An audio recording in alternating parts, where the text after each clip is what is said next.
उन्होंने की उम्र उस वक्त 83 साल आई जो आप शहीद हुए। 83 ईयर्स ओल्ड है।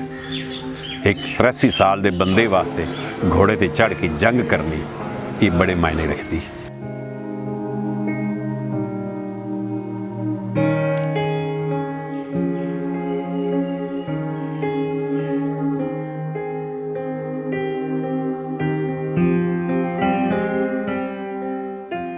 उस जी दौर में जो जंग खत्म हुई है ना जी, उस तो बाद मुड़ शिकस्त जो हो गई तो अंग्रेज़ा जांबरे जी अग ला दी जिंदे उन्होंने घर में ढा दिता गया जी। और उन्होंने घर की बस इकारा दुकारा को दीवार खड़ियाँ रह गई। हूँ बाद जिस वक्त तो दोबारा एक हवेली की शक्ल बनी उसमें चेंज किया गया, लेकिन एक बिल्डिंग है जो उन्होंने दौर के ही तकरीबन बनी आई वो हाली उस कंडीशन खड़ोती। दुनिया उत्ते जो बंदा भी जेड़े मुल्क का या जी कौम का है ना जी जिथे भी होवे और कोई अच्छा काम आला काम कर जाए तो उनका मुजस्मे बनाते हैं, उनके नावां ते शहर आबाद करते हैं। क्या तांदलियां वाला अहमदपुर या अहमदनगर नहीं बन सकता?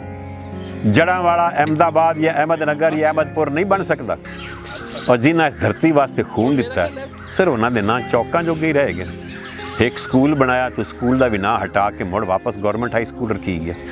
बड़े अफसोस की गल है। राह अहमद खान की मिज़ार जी ने जिस वक्त शुरू की है जी वो मेरे ताया जी ने ये कि नवाब हाजी अली मोहम्मद खान ने शुरू की है आप दे ज़ाती अखराजात। उन्होंने ज़िंदगी बड़ी थोड़ी हैगी, उन्होंने जितना उन्होंने उस दौर के काम किया बड़ा सोहना तो खूबसूरत किया ने। और उस तो बाद राय रब निवाज जोड़े ने कि वो MPA बने ने, उन्होंने फिर गवर्नमेंट को कुछ ग्रांट ली, गवर्नमेंट कुछ ग्रांट दी। मैनूं बड़े अफसोस की गल है कि साढ़े लाहौर म्यूजियम में कोई नहीं पई ऐसी शायद कि जो असीं शो कर सकीए भी है राह अहमद खान की।